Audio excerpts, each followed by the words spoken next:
지금까지 750mm가 넘는 기록적인 폭우가 내렸던 강원도 철원에서는 어제 오후 호우특보가 해제되며 잠겼던 물도 점차 빠지고 있습니다. 침수 피해 상황이 고스란히 드러나고 있는데 마을 안에서는 쏟아지는 급류와 함께 밀려온 지뢰까지 발견됐습니다. 현장에 나가 있는 취재기자 연결해 보겠습니다. 김우준 기자. 네, 강원도 철원군 동송읍 이길리에 나와 있습니다. 예, 마을 안에서 떠내려온 지뢰까지 발견이 됐다고 하는데요. 지금 마을 상황이 어느 정도입니까?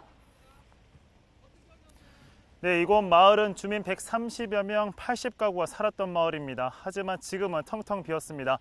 마치 유령 마을을 연상시키기도 합니다. 제가 나와 있는 이곳은 마을로 들어가는 유일한 길입니다. 이틀 전 한탄강이 이곳으로 범람했을 때는 제가 서 있는 이곳에서 제 키보다 높은 물이 들이차기도 했던 곳입니다. 지금은 보시는 것처럼 물이 다 완전히 빠져나간 상황입니다. 따라서 통행도 다시 재개가 됐는데요. 지금 보시는 것처럼 마을 주민분들과 군청 관계자들이 마을 안으로 들어가는 모습도 볼 수 있습니다. 물이 빠지면서 피해 상황도 고스란히 드러났습니다. 이렇게 길가를 보게 되면 진흙이 여전히 두껍게 쌓여 있는 것도 볼 수 있고요. 장화를 신지 않으면 이렇게 들어가기 힘든 상황입니다. 제 뒤로 보이는 곳은 농경지인데 이렇게 옥수수가 이리저리 들여 누운 것도 볼 수 있는 상황입니다. 이 뒤로 보게 되면 벼들도 보이는데 사실상 올해 수확은 할 수 없는 상황입니다. 저희가 마을 안으로 직접 들어가서 좀 더 생생한 상황을 전달해 드리고 싶은데 들어갈 수 없습니다. 뒤로 보시는 것처럼 현재 군이 막고 있는 상황인데요. 이번 물난리로 지뢰가 마을 안으로 떠내려왔기 때문입니다. 이곳이 민통선 안에 있는 마을인 만큼 전방 지역에 심어놓은 지뢰가 급류를 타고 마을 안으로 들어온 겁니다. 그야말로 엎친 데 덮친 격입니다.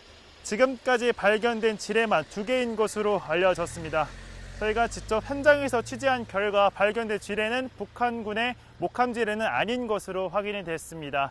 지금 현재는 외부인들의 출입은 통제된 상황입니다. 군은 마을 곳곳에서 지뢰 수색 작업을 하고 있다고 밝혔습니다. 네, 물이 빠졌지만 복구 작업 시작조차 쉽지 않은 상황인데요. 마을 주민들은 지금 어디에 계십니까? 네, 말씀하신 것처럼 복구 작업이 여의치 않습니다. 오늘 이렇게 날이 맑은 상황이고 비도 내리지 않지만 앞서 말씀드린 것처럼 안에서 지뢰가 발견됐기 때문입니다.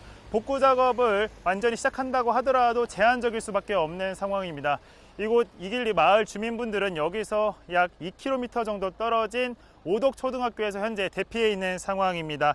어제 제가 직접 대피소에서 주민분들과 만나고 왔는데 피해 상황을 눈으로 직접 보고 온 주민분들은 기가 막힌 현장에 대부분 망연자실한 표정을 짓기도 했습니다. 주민 인터뷰 한번 같이 들어보도록 하겠습니다. 아침에 새벽같이 일어나서 가보니까 너무 참담하죠. 뭐 뻘만 그냥 잔뜩 있고 농사진 건 아직도 물에 잠겨 있더라고요. 문제는 이 마을이 벌써 이런 물난리를 3번째 겪었다는 겁니다. 마을 주민들은 근본적인 대책을 요구하기도 했는데요. 어제 대피소를 직접 방문한 최문순 도지사는 마을 전체를 이전시키는 방안도 고려 중이라고 밝히기도 했습니다. 이와 함께 강원도 철원군의 피해가 집중된 만큼 특별 재난지역 지정을 해달라고 진영 행정안전부 장관에게 공식적으로 요청하기도 했습니다.